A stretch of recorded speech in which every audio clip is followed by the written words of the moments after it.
Hello friends, welcome to exam B once again. तो इस video में बात कर रहे हैं क्यों आपको AFO 2021 की तैयारी करनी शुरू कर देनी चाहिए। तो इस वीडियो के दो पार्ट्स हैं। पहले फेज में हम बात करेंगे ये words of Miss Surabhi Pant. उन्होंने इस साल IBPS AFO क्लियर किया है और उन्हें यूनियन बैंक ऑफ इंडिया मिला है।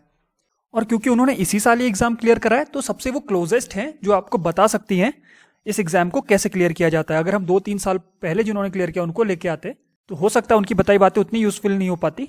क्योंकि ये सुरभि ने इसी साल एग्जाम क्लियर किया है तो वो क्या कहती हैं इसको हम देखेंगे पहले, फिर हम देखेंगे कि एग्जाम भी क्या कहता है। आप चलिए शुरू करते हैं।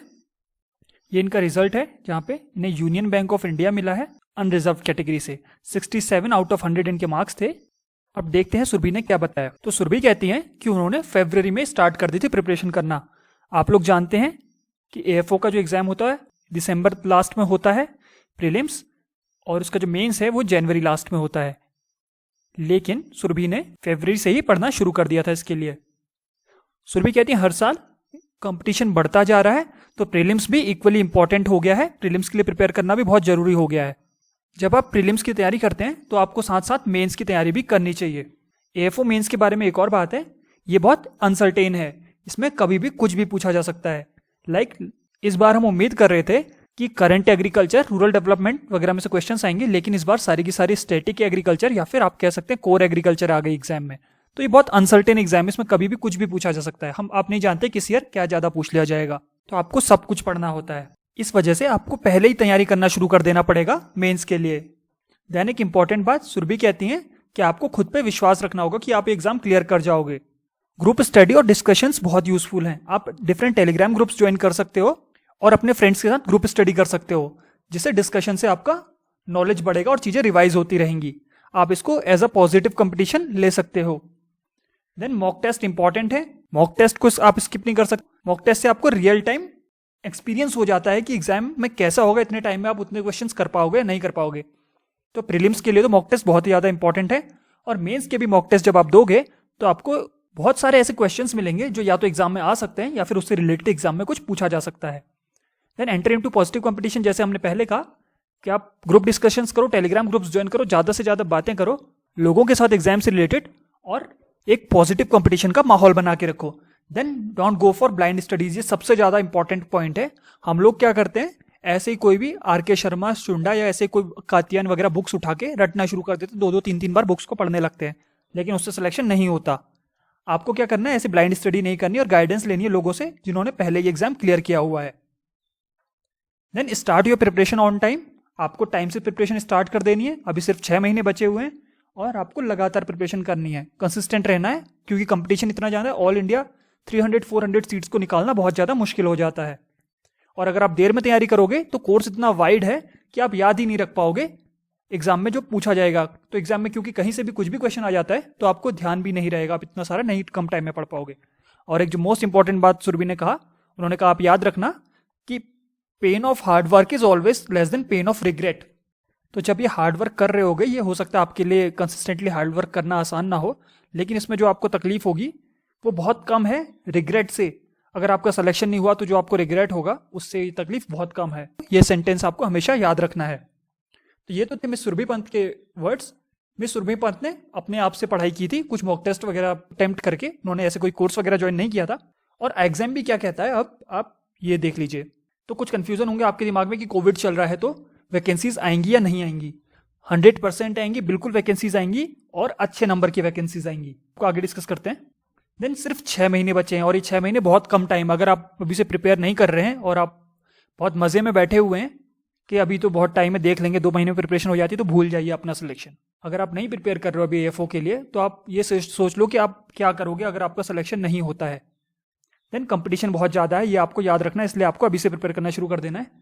देन जो मैं आपको बताना चाह रहा था, वैकेंसीज क्यों आएंगी, हमने अपने पिछले एक वीडियो में डिस्कस किया था। जो एग्रीकल्चर बजट है उसमें इस बार 30% का इंक्रीज हुआ है। तो एग्रीकल्चर या फिर मिनिस्ट्री ऑफ एग्रीकल्चर जो है वो ओनली मिनिस्ट्री है जिसमें इतना बड़ा बूस्ट मिला है। तो 30% मिनिस्ट्री ऑफ एग्रीकल्चर का जो एलोकेशन है बजट में वो इंक्रीज हुआ है। इससे AO की वैकेंसीज कैसे ज़्यादा आएंगी, तो गवर्नमेंट की जो 3 मेजर स्कीम है, जितना एग्रीकल्चर बजट होता है ना वो 3 मेजर स्कीम्स में जाता है 78% उसका। ये भी हमने अपने पिछले वीडियोस में डिस्कस किया था। 53% PM किसान में जाता है, interest subsidy for short term credit to farmers में 15% और प्रधानमंत्री फसल बीमा योजना में 11%।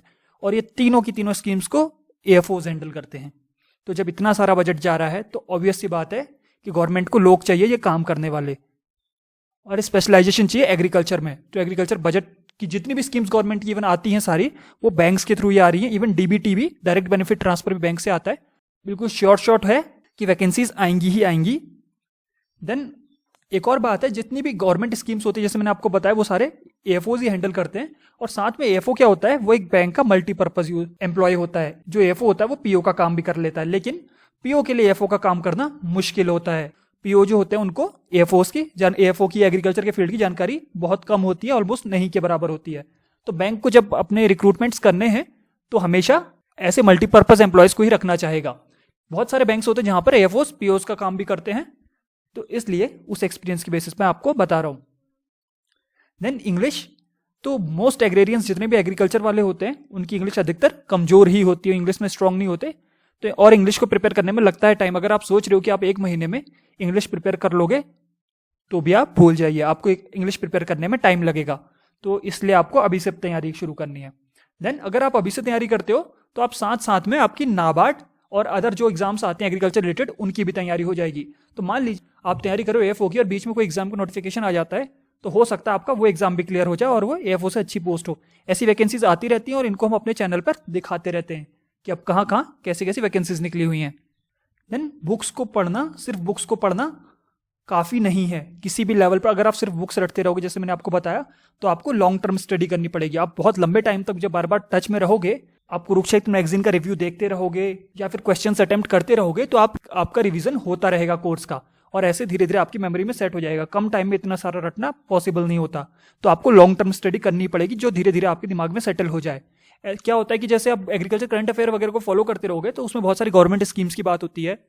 वो गवर्नमेंट स्कीम किससे रिलेटेड है, कहाँ एलोकेशन हुआ, बजट वगैरह की, एमएसपी की बात होती है, तो धीरे धीरे वो आपके दिमाग में सेट हो जाता है और फिर आपको उसको अलग से रटने की, पढ़ने की जरूरत नहीं पड़ती लास्ट टाइम में।